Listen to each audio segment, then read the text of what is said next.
Stage 4 breast cancer, halos pabulong nitong tugon at ramdam ko ang sobrang sakit na nararamdaman nito. Stage 4. Ibig sabihin matagal niya na itong nararamdaman. Hindi ko makapaniwalang tanong. Yes, she kept it as a secret, ni hindi niya man lang sinabi sa akin na may masama na pala siyang karamdaman, kamakailan ko lang nalaman mula sa kanyang private doctor. May pag-asa pa namang gumaling si nanay, di ba? Umiiyak ko pa rin tanong. I am sorry to tell you frankly, metastatic breast cancer is no longer curable.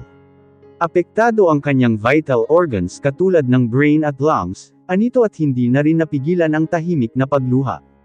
Napahagulhol ako ng iyak. Mabilis naman akong niyakap ni Ante Fe kanina pa nasa tabi ko, at tahimik rin na lumuluha. Sian POV. Napabalikwas ako ng bangon nang biglang tumunog ang cellphone ko, at tumatawag si Dana. Hello, tinatamad ko pang saad. Gusto ko sanang taasan pa ang tulog ko ngayon, kaso hindi pwede kasi marami akong aasikasuhin sa restaurant ngayon. Hi kuya, I just called dahil magpapasama sana ako sayo sa hospital. Napabuntong hininga ako pagkarinig nyun. Hindi ko maiwasang maawa sa kalagayan ngayon ni Tita Regina. Sana lang ay gumaling na ito, pero tanging himala na lamang ang alam kung makakapagpagaling dito. Okay, I'll be there in just a few hours, saad ko. Nagtungo ako sa banyo upang maligo, at pagkatapos ay nagbihis na rin upang mas makarating ako ng maaga sa bahay ni na Daddy.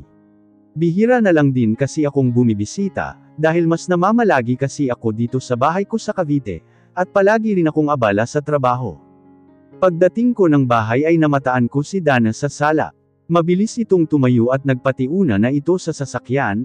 Dumating kaagad kami sa ospital, kung saan naka-admit si Tita Regina. Subalit na sorpresa ako sa aking nakita, I didn't expect na nandito si Isabel. My heart was like rekang, habang pinagmamasdan ang dalaga na umiiyak at humahagulhol. Gustong gusto ko itong lapitan to make her feel my sympathy, ngunit nag-aalangan ako. Mabilis nitong niyakap ni Dana ang dalaga. Everything's gonna be alright, anito. Hindi. Sabi ni Tito Vergel, hindi curable ang sakit ni nanay, paano mo nasabing magiging okay ang lahat? Nasasaktan nitong wika. Umilang hakbang ako upang lumapit dito, at para i-comfort ito, ngunit sabay-sabay kaming napalingon sa bungad ng pinto, nang biglang may dumating na hindi inaasahang tao. Hindi ko ito kilala. Rigor, narinig kong saad nito sabay takbo sa lalaki, at nagyakapan ang dalawa. Napaawang na lamang ang mga labi ko, habang nakatanaw sa dalawa. Paano mo ako natuntun dito? Tanong ni Isabel habang pinapahid nito ang mga luha. Napansin ko ang kakaibang kislap ng mga mata ni Isabel, habang kausap nito ang lalaking nagngangalang Rigor. At mukhang may espesyal na namamagitan sa dalawa. Hindi ko maintindihan ang sarili ko, ngunit tila biglang sumama ang timpla ko. Parang hindi ko gusto ang nakikita ng mga mata ko. Hindi na muna mahalaga iyon, nandito ako para kumustahin si Tita Regina at syempre sayo, nag-aalalang wika ng lalaki. Tito Vergel, Dana, anito. Sian, si Rigor boyfriend ko, kapag kuwan ay halos pabulong nitong saad at tila nahihiya pa. Binati ni Daddy at Dana ang lalaki, ngunit hindi ako. Mabilis akong lumabas ng silid na iyon. What do you think you're doing, Sian? Naguguluhan kong tanong sa aking sarili. Hindi ko talaga maintindihan ang sarili ko, kung bakit ganoon ang inasto ko sa harapan ng lalaking iyon. Tuluyan na akong lumayo sa lugar na iyon, at mabilis na nagpunta sa isang malapit na bar. Hindi ko na nagawang bumiyahe sa Ortigas, kung saan ang aking restaurant bar naroroon, dahil masyadong malayo iyon kumpara sa pinuntahan kong bar. Nawalan na rin ako ng ganang magtrabaho. Habang tumutungga ng alak, hindi ko maiwasang balikan ang araw na unang kita ko kay Isabel. Inaamin kong kumulo talaga bigla ang dugo ko sa kanya. I hate the way she act like an innocent one, at ang mas lalong nagpapakulo sa dugo ko, ay ang estilo ng pananamit nito, at idagdag pa nito ang napakakapal nitong salamin sa mata, at alon-alon nitong buhok, ngunit sa likod ng pangit na katangiang inaakala ko, hindi ko alam na may ganda palang nagkukubli mula sa mga iyon. Parang sumasaya ang araw ko, kapag nakakapanglait ako sa dalaga, kahit na alam kong nakakasakit na ako ng damdamin nito. Until dumating din sa point na nakokonsensya na rin ako sa mga ginagawa ko. Kaya nga ako humingi dito ng sorry, dahil nagsisisi na ako sa mga kasalanan ko, pero mukhang hindi naman mahalaga ang sorry ko para dito. Siguro dahil sa malaking sugat na naidulot ko sa puso nito. Oh come on Sian. Kaya ka lang naman gustong makipag-ayos sa kanya, dahil binuhay niya ang pagnanasa mo bilang isang lalaki, noong maganap ang stag party na iyon. Kantiyo ko sa aking sarili. Of course not. I said at tumungga ng alak. It's not true. I really meant my words. Kapag sinabi kong sorry, totoo iyon lalo na kapag babae ang kaharap ko. Nang maramdaman kong medyo nahilo na ako, itinigil ko na rin ang pag-inom, at umuwi na rin ng bahay. Wala na rin akong balak na bumalik pa sa ospital. Siguro sa ibang araw na ako dadalaw kay Tita Regina. Uuwi na ako ng bahay ko sa Cavite. Habang nagmamaneho, pilit na lumilitaw sa isip ko ang magandang mukha ni Isabel. Hindi ko alam kung bakit bigla na lang samasagi sa isipan ko ang dalaga. Wait, are you in love with her, Sian Larsen? Tanong ko sa aking sarili. No, it will never happen. Ayaw kong umibig, dahil alam kong sa bandang huli, ay iiwanan lang din ako katulad ni Mommy, iniwan niya si Daddy at ipinagpalit sa ibang lalaki. Ngunit, kahit ganoon pa man, hindi ko nakuhang magalit kay Mommy. Oo nasaktan ako dahil sa pang-iiwan niya sa amin. But my love for her would never fade. I love my mom, pero hindi nawawala sa isipan ko na katulad ni Mommy, iiwanan lang din ako ng babaeng mamahalin ko. Gustuhin ko man na manatili pa sa ospital, upang bantayan sana si nanay ngunit hindi naman pumayag si Tito Vergel, dahil kailangan ko daw magpalakas at magpahinga. Linatid na muna ako ni Tito Vergel sa bahay, kasama si Auntie Fe. Inalok nga pala ni Tito Vergel si Auntie Fe na tumira sa malaking bahay nito, ngunit mariin itong tumanggi. Maghahanap daw si Auntie Fe ng apartment na matitirahan, dahil ayaw daw niyang magkaroon ng utang na loob. Pwede ka namang manatili sa bahay, babayaran naman kita sa pag-aalaga mo sa asawa ko Fe, wika ni Mr. Vergel habang ito ay nagmamaneho. Hindi niyo po ako kailangang bayaran, dahil kapatid ko naman ang binabantayan ko sa ospital. Nakangiting tugon ni Auntie Fe.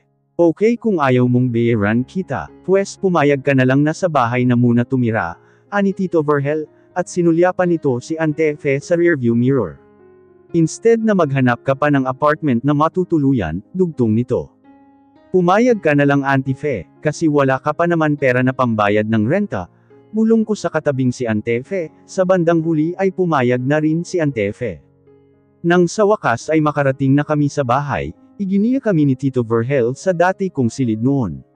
Pinagpahinga na muna kami nito. Ibinilin din nito na huwag mahihiyang magsabi sa mga katulong, kung may kailangan kami, at kapag kuwan ay bumalik na kaagad ito sa ospital.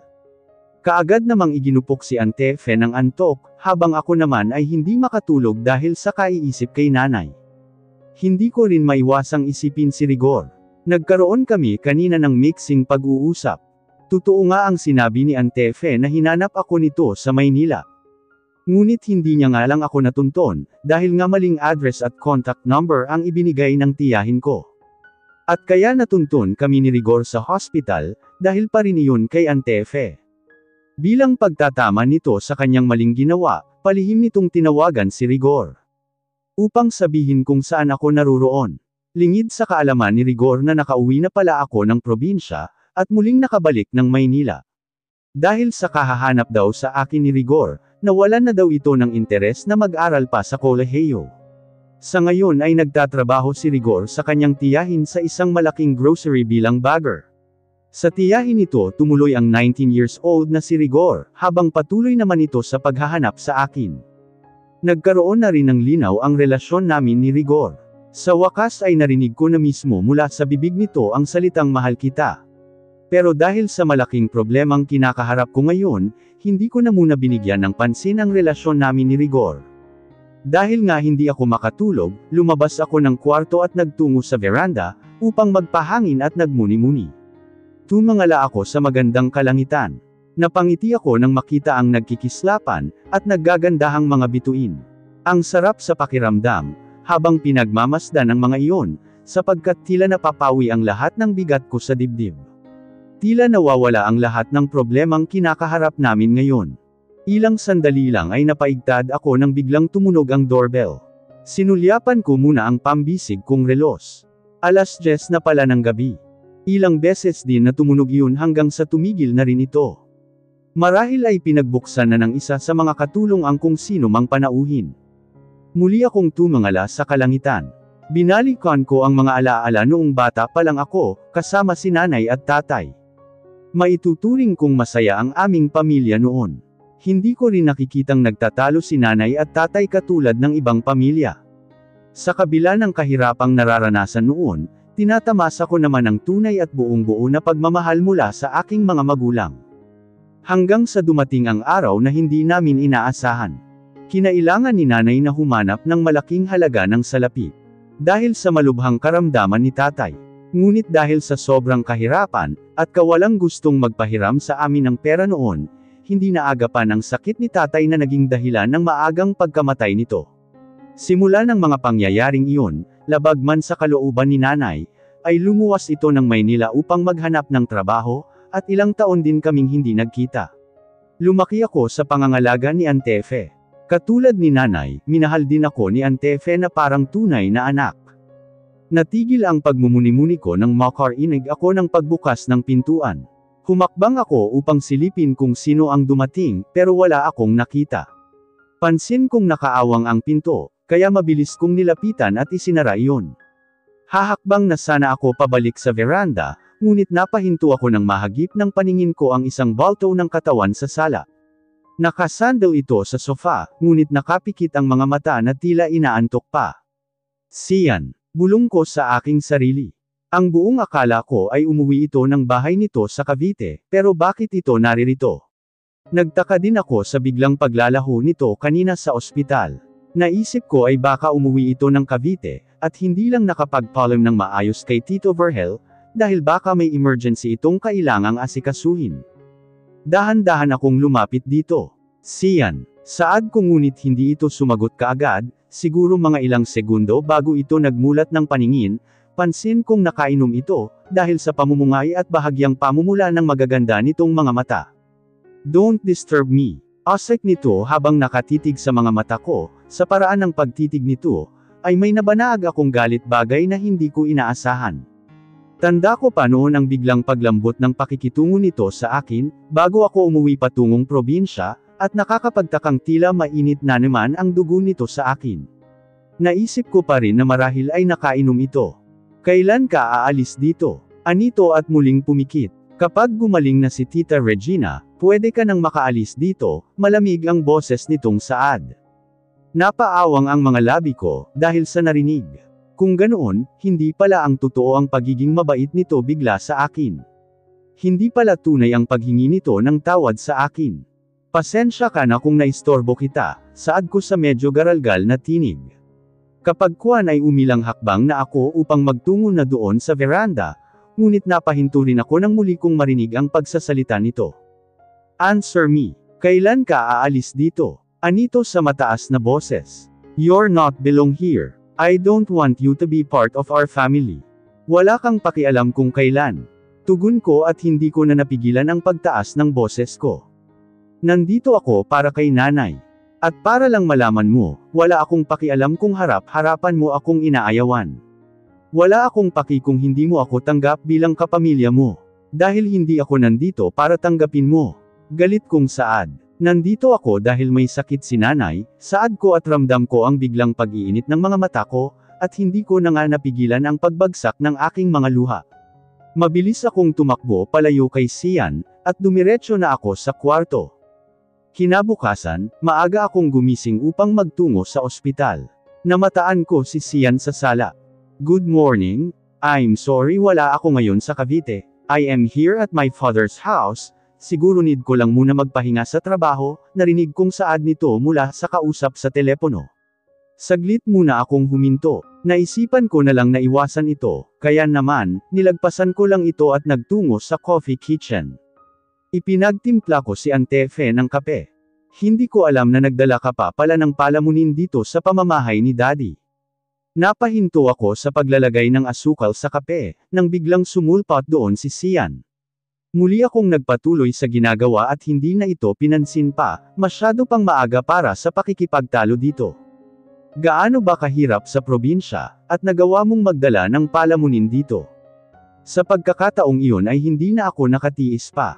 Hinarap ko ito at sinalubong ang mas mata nitong mapanglait. Alam natin pareho na may sakit si nanay. Natural lang na magmalasakit si Ante Fe para sa kanyang kapatid, mariin kung saan. Siyempre hindi ka makarelate, wala kang puso di ba? Nakita ko ang pag-iigting ng panga nito, ngunit nanatiling walang salita ang lumabas mula sa bibig nito. Pagkatapos kong magtimpla, binitbit ko ang tasang naglalaman ng kape at nilagpasan ko ito. Pagkatapos naming magkape, hindi na rin kami nag-almusal pa ni Ante Fe. Siguro bibili na lang kami ng pagkain sa labas. Baka kung ano na naman ang isipin ng siyan na iyon, kung doon kami kakain sa bahay. Kapag kuwan ay pinuntahan na rin namin kaagad si nanay sa hospital. Magandang umaga po, halos magkapanabay pa naming bati kay Tito Vergel. Ngayong nandito na kami maaari na rin itong umuwi ng bahay, para magpahinga na. Good morning, anito at ngumiti. Alam kong sa paraan ng pagngiti nito, ay nalulungkot ito dahil sa kalagayan ni nanay. Kumusta po ang kapatid ko? Nag-aalalang tanong ni Ante Fe, kapag kuwan ay nilapitan nito si nanay. Sumunod naman ako dito, sa pagkakataong iyon ay marahang iminulat ni nanay ang kanyang mga mata, at bahagyang ngumiti. Salamat at nandito na pala ang maganda kong kapatid at anak, anito na habol ang hininga. Alam kong hirap na ito sa kanyang kalagayan ngayon. Mabilis ko itong niyakap ganoon din si Ante Fe. Mahal ka kasi namin nanay. Mangiyak-ngiyak kung saad. Nagangat ako ng tingin at nakita ko ang pangungulap ng mga mata ni nanay, kapag kuwan ay bumaling ito ng tingin sa hindi pa nakakaalis na si Tito Vergel. Honey pakiusap, kapag nawala na ako sa mundo, gusto ko pa rin na nasa pangangalaga mo itong anak kong si Isabel, Nay. Bulalas ko. Nay huwag po kayong magsasalita ng ganyan. Saad ko at kasabay din yun ay ang pagpatak ng aking mga luha. Naramdaman kong lumapit si Tito Vergel, at hinawakan nito ang kanang kamay ni nanay. Hindi ka mawawala honey, sana huwag kang panghinaan ng loob, isipin mong marami pa ang nagmamahal sa'yo, lalo na itong anak mo, paano na lang kung mawawala ka? Hindi namin kakayanin iyon. Ani Tito Vergel at halatang pinipilit lamang nito ang magpakatatag, at ayaw nitong ipakita kay nanay ang pagiging mahina ng loob nito. Alam nating lahat na wala na akong pag-asang gumaling. Huwag na kayong umasa, mas lalo lang kayong masasaktan, saad ni nanay at pilit na ngumiti, at hinaplos ng mapatla nitong mga kamay ang mukha ko. Dahil sa mga narinig hindi ko na naiwasang umiyak. Dumaan pa ang ilang araw at buwan, mas lalo namang hamina ang katawan ni nanay. Bagsak na ang katawan nito, at putlang-putla ang maganda nitong mukha. Naligas na rin ang lahat ng buhok nito, dahil sa chemotherapy medicines na ginagamit bilang treatment. Halos lahat kami ay nawawalan na ng pag-asa. Halos linggo-linggo na rin ako nagsisimba, upang pakiusapan ang may kapal na pagalingin si nanay, pero bakit parang hindi siya nakikinig sa akin? Minsan nawawala na rin ako ng ganang magpunta sa ospital, dahil pakiramdam ko mas lalo akong nasasaktan, kapag nakikita ang kalagayan ni nanay. Halos nandito na lang ako sa aking kwarto, nagmumakmak at umiiyak. Ang lahat ng bigat na dinadala ko sa aking dibdib, ay mas lalong nagiging mabigat kapag nakikita ko si Sian dito sa bahay ni Tito Vergel. Hindi pa rin kami magkasundo, at halos ipamukha niya sa akin na ako ang nagdadala ng malas sa pamilya nito. Wala pa rin akong magawa kundi ang umiyak ng lihim, ipinapangako ko sa aking sarili na hinding-hindi na ako babalik dito, sa oras na gumaling na si nanay, pero sabi ng doktor, may taning na ang buhay ni nanay. Timplahan mo ako ng kape, napaigtad ako nang biglang bumukas ang pinto ng aking kwarto, napaawang ang mga labi ko nang bumungad sa akin ang gwapong mukha ni Sian. Mukhang aalis ito kasi bihis na bihis, mabilis akong tumayo upang sundin ang utos nito. Hindi ko alam kung bakit palagi itong nandito sa bahay ni Tito Vergel. Ano pa, para latin at insultuhan ka? Pabulong kong wika sa aking sarili. Naramdaman kong sumunod ito sa akin. Marahil nagtataka ka kung bakit palagi akong nandito, biglang wika nito mula sa aking likuran. Hindi ako sumagot, bagkus ay ipinagpatuloy ko na lamang ang ginagawa ko. Ipinapa-renovate ko kasi ang bahay ko sa Cavite, that is why I had no choice even if I don't want to stay here. Hindi pa rin ako sumagot, inabot ko dito ang kanyang kape, sinadya kong huwag lagyan ng asukal iyon. Dinamihan ko rin ang paglagay ng coffee powder, para naman makaganti din ako dito. Mabilis nitong hinigup ang kape, ngunit ganoon din ito kabilas ibinuga ang nainom nitong kape, nang marahil ay malasahan nito ang sobrang pait. Palihim naman akong nagdiwang. What have you done? Galit nitong tanong, at halos pabagsak nitong ibinaba ang tasa sa lababo. Hinawakan nito ang braso ko ng ubod higpit, kaya naman napangiwi ako dahil sa sobrang sakit. Bitiwan mo ako siyan, saad ko at pilit na nagpumiglas. Hindi ko sinasadya, nakalimutan kong lagyan ng asukal ang kape mo, at hindi ko rin namalaya na sobrang dami palang kape ang nailagay ko. You'll pay for this. Galit nitong wika, at walang ano-anong sa pilitan ako nitong hinela patungo sa kanyang kwarto, at pabagsak na itinulak sa malambot nitong higaan. Ramdam ko ang sobrang lakas ng pagtibok ng puso ko sa mga sandaling iyon. Kinakabahan ako dahil sa tumatakbo ng isip ko na maaaring gawin sa akin ni Sian. Teka, anong gagawin mo sa akin? Naalarma kong tanong. Nakita kong ngumisi ito at dahan-daang lumapit sa akin. Ngunit, ganoon na lamang ang kaba at gulat ko, nang bigla itong pamatong mula sa ibabaw ko. Hinawakan nito ang dalawa kong kamay, kaya naman, hindi ako makagalaw. What do you think? Nakangising wika nito, at nakita kong dahan-dahan nitong inilapit sa akin ang mukha nito. Para akong napasailalim sa isang kakaibang mahika, dahil hindi ako makagalaw, habang magkatagpo ang mga mata namin sa isa't isa. Ilang na ilang din ako sa posisyon namin ngayon, lalo na at nasa ibabaw ito ng katawan ko. Hindi ko talaga maipaliwanag ang nararamdaman ko sa mga sandaling iyon. Ramdam ko na rin ang pangangatag ng aking mga tuhod, dahil sa magkahalong takot at kaba. Automatiko kong naipikit ang aking mga mata, nang makitang ilang pulgada na lang, maglalapat na ang mga labi namin. Bigla akong napamulat nang marinig ko ang mahinang pagtawa nito, at kalaunan din ay hamalakhak na rin ito, at lumayo sa katawan ko. Pakiramdam ko isa akong kandila na unti-unting nauupos, dahil sa sobrang hiya. Palihim kong senermonan ang sarili ko, dahil hindi man lang ako nagprotesta sa ginagawa nito kanina. Are you expecting something? Anito at nakakalokong ngumiti. Kung iniisip mong hahalikan kita, you're mistaken. Hindi ako pumapatol sa mga katulad mo lang. Mabilis akong bumangon, at tumayo upang lisanin sana ang kwarto, ngunit mabilis nitong nahawakan ang braso ko, kaya hindi ako nagtagumpay. You will pay me, remember. Ano ba ang gusto mong bayad? Bakit hindi mo ako diretsahin? Inis kong tanong. Kung pera, wala akong pambayad. Linisin mo ang kwarto ko.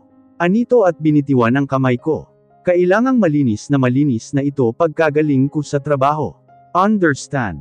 Anito at mabilis na lumabas ng sariling kwarto. Idinadalangin ko palagi na sana mapabilis ang renovation ng bahay nito sa Cavite. Para hindi na ito magtagal dito. Pero ang mga iyon ay hindi pa rin nangyari. Dahil nagbago ang desisyon ni Sian. Ipinaayos nito ng tuluyan ang kabuuan ng bahay, kaya napatagal ang pagbalik nito sa Cavite. Halos araw-araw ako nitong inaalila kapag wala si Dana o si Tito Vergel sa bahay. Kung hindi pinaglilinis ng banyo, pinagpaplantsa ng mga uniforme nito sa trabaho, pinaglalaba kahit naman may labandera, at ang pinakaayaw ko sa lahat ay pinagmamasahe ako nito sa malabato nitong katawan, kahit hindi naman ako massage therapist.